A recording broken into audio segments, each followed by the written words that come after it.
For decades, Japan's wildly original anime creations have enamored the Western world. Like the one about the spiky-haired himbo beating people up for 1,000 episodes.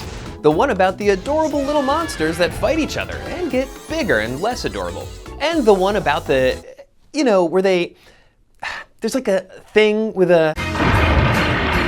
Yeah, that's the one. But this cross-continental obsession goes both ways. Japan loves certain American-made characters so much, they'll give them their own TV shows, mangas, and instant noodle brands. But that doesn't mean they aren't above changing a whole bunch of stuff about them, usually for the weirder. So let us dive into the bonkers, the embarrassing, the unbelievable bits of canon that result when pop culture is Google translated at the most fundamental level. We're talking about the Ninja Turtles turning into magical kaiju fighters, Batman's traumatizing encounter with Lord Deathman, and the official manga that showed us Spider-Man's sex life with himself. This is CanonBall.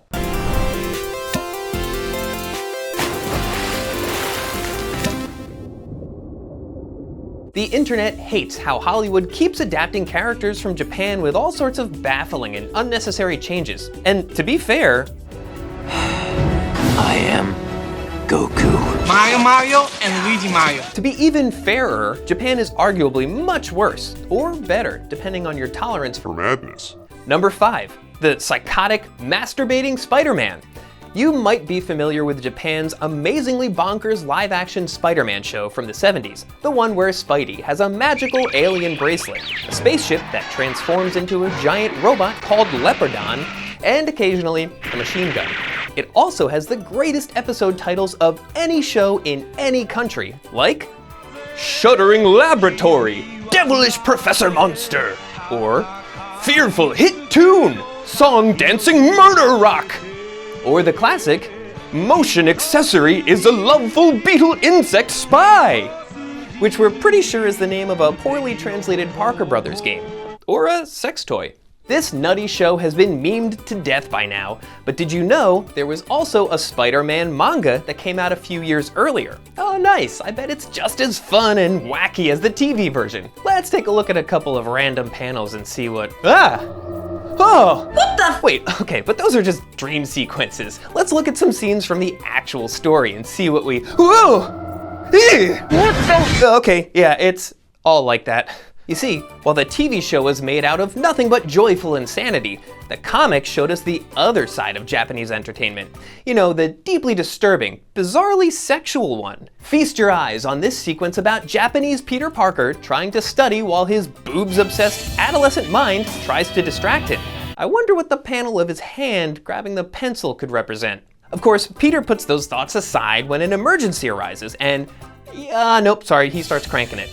Yeah, that's not webbing, Aunt May. The Spider manga starts out as a relatively faithful translation of the original comic. A student gets bitten by a spider, gains powers, and starts punching people in tights. The biggest difference at this point is that this friendly neighborhood Spider-Man is slightly more prone to fantasizing about, murdering everyone.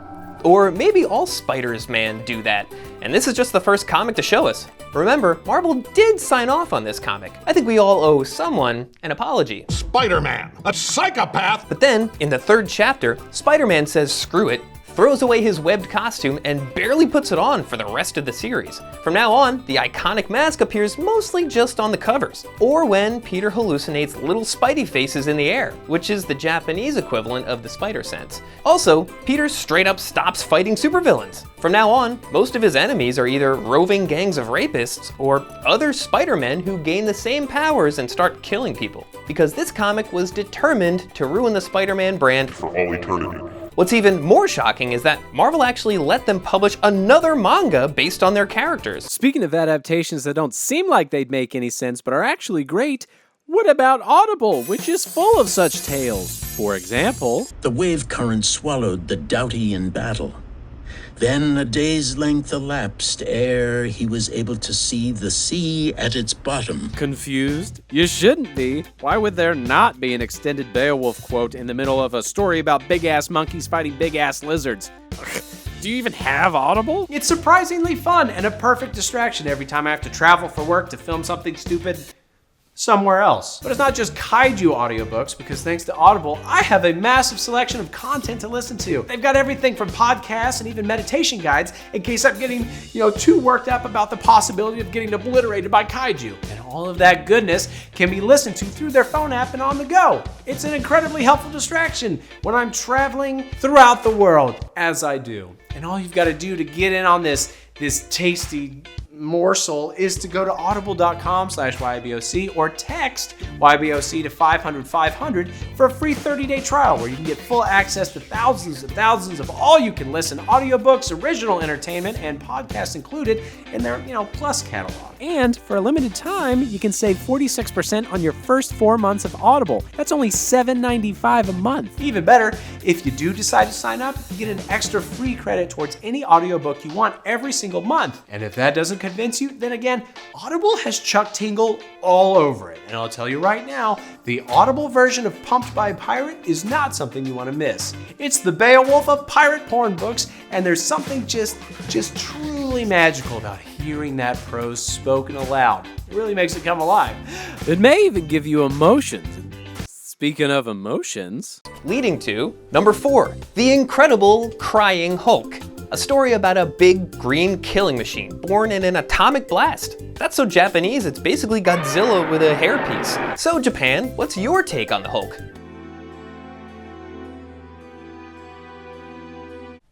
I see. It's basically the Lou Ferrigno show if it was just one scene on a loop for 80 episodes. The Japanese version of Bruce Banner in the 1970 Hulk manga is an incredibly unlucky Hiroshima survivor who finds himself in the middle of another atomic blast after a little workplace mishap. Only this one makes him turn all big and green. Or gray because it's a black and white comic. And boy is he unhappy about it, which you know because he spends most of the comic crying. Crying while punching a mountain. Crying while holding his girlfriend. Crying while smashing some cars, which should be a joyful activity. He's even crying on the cover. Okay, finally, here's Hulk punching some tanks, not a tear in sight. But then he turns around and he's crying again. Apparently in Japan, Hulk's power doesn't arise from rage, but from uncontrollable sobbing. Now, I'll be honest. This comic has never been translated, so I have no idea what the actual plot is about, beyond Hulk cries a whole bunch. But here's some more crying, and some more, and some more. Okay, that's enough crying. Just kidding, here's some more! Well, great, now we're all sad too. Let's go back to something more nutty. Number 3, the official Star Wars manga is a wacky gore fest. Star Wars Visions is not the first time someone asked the question, what if Star Wars, but also Japan? Back in the mid-90s, George Lucas loaned his babies to a Japanese publisher for an officially licensed Star Wars manga called Star Wars Manga. First order of business, put the most perverted scene in the trilogy right there on the logo for some reason. The story is, well, Star Wars, but Manga-fied. For starters, there's way more blood splashing around, especially in the Return of the Jedi issues. It's like Japan was trying to balance the Ewoks' cuddliness with stomach-churning gore. But before you ask, no. Almost none of that gore involves the Ewoks themselves. You'll just have to settle for watching one get pulverized, sorry. So, you want to play rough, do ya? Sometimes the exact same dialogue from the movies comes off totally different due to the manga effect. For example, Han Solo's, "You could use a good kiss," becomes, "You could use a good kiss!" Or maybe, "You could use a good kiss. Because Han is clearly a vampire in this comic. Each episode is drawn by a different artist, which is why Luke and Leia look like they're about 12 in A New Hope. But then Luke turns into 1990s Jean-Claude Van Damme after training with Yoda for 2 days, and Leia is definitely of adult age by the time she has to choke a Hutt. And by the way, choking a Hutt is definitely a euphemism, but I'm not gonna tell you what for. Meanwhile, Chewbacca goes from a wacky cartoon character in A New Hope to a distractingly handsome furry hunk in Empire, to the infamous garbage panther tattoo in Jedi. Also, this manga beat The Mandalorian to the punch by about 20 years and made Yoda look all adorable, long before Yiddle Mania took the world by storm. It's heartbreakingly beautiful. Aw, look at him. He barely looks like someone who's gonna die of old age within like 3 issues. Aside from the original trilogy and The Phantom Menace, Japanese Star Wars fans also got an anthology series made out of short stories of dubious canonicity, like the one where Darth Vader fights Jar Jar Binks' son, which implies that Jar Jar has had sex at least as many times as Anakin. The whole series is worth it because of the story that finally pits Vader against his greatest fear, R2-D2 with a lightsaber. In this tale, Vader senses great power within R2 and is extremely excited to meet his match. Like, maybe too excited for a PG-13 comic. The force of your blows resonates through my being. I feel your mighty saber against mine. Only in the sizzling energy produced by passionate swordplay can I find release. Only when my saber crosses another do I feel truly alive. Whoa! Okay, we already did an episode on erotic fanfiction, so I'm being begged to stop there. Moving on. Number 2, Batmanga, featuring Lord Deathman and Professor Gorilla.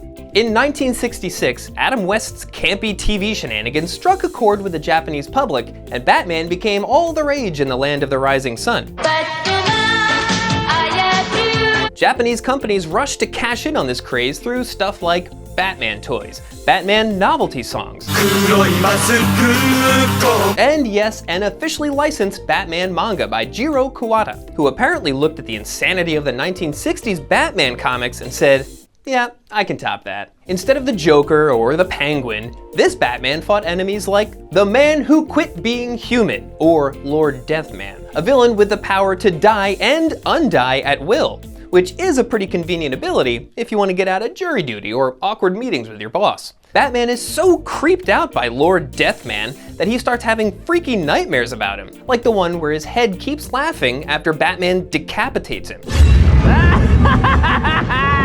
You know, the fact that Japanese Batman reacts like this when someone sneaks up on him might explain why Alfred doesn't appear in this comic. Anyway, Batman ends up faking his own death to defeat Lord Deathman, leading to the greatest line of dialogue in any Batman comic. Lord Deathman came back to life using secret yoga tricks, but I resurrected myself with the strength of righteousness. That's right, kids. If your grandpa hasn't come back to life, he probably just wasn't righteous enough.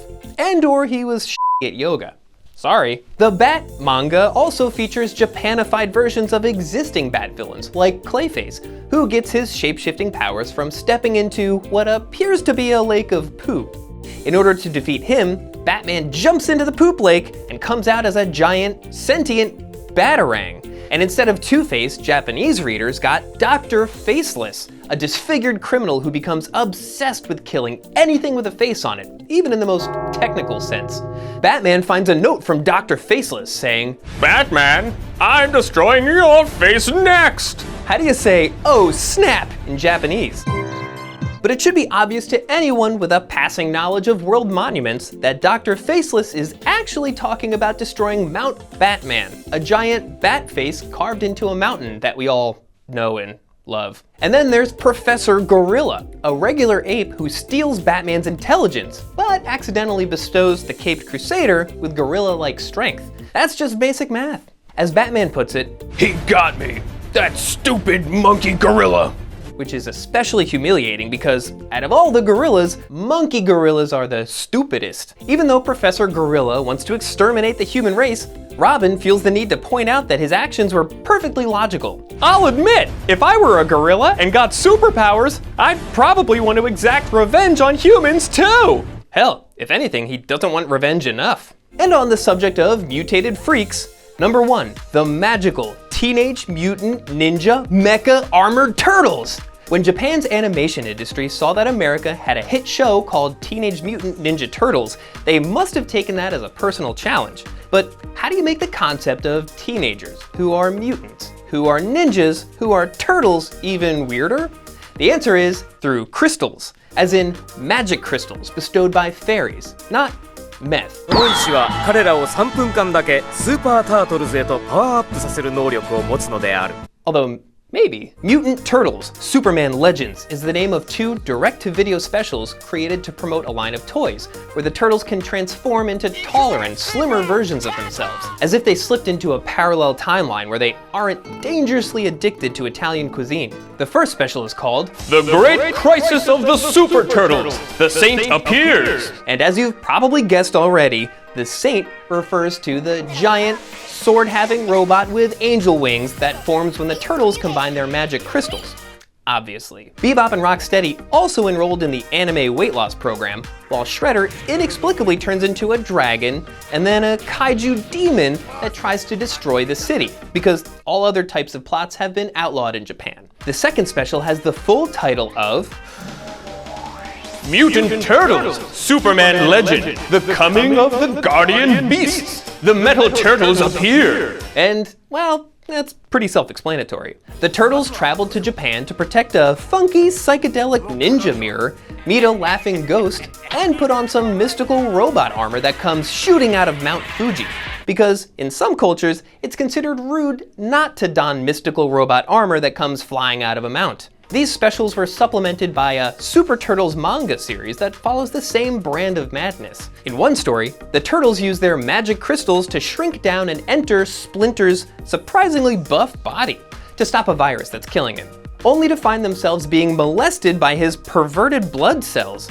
Shredder and his goons also go inside Splinter to try to hasten his demise, but they end up having a pretty time. Literally, Splinter poops them. That's right, the Shredder was once expelled through Master Splinter's beehole. But it looks like Master Splinter's beehole was today's secret phrase. That means we've all had enough internet for the day. I recommend you go read a dictionary or look at a tree. Thanks for watching. No! No! Poor Deathman has paid the price for his villainy. Though I'm certain he parachuted away to safety.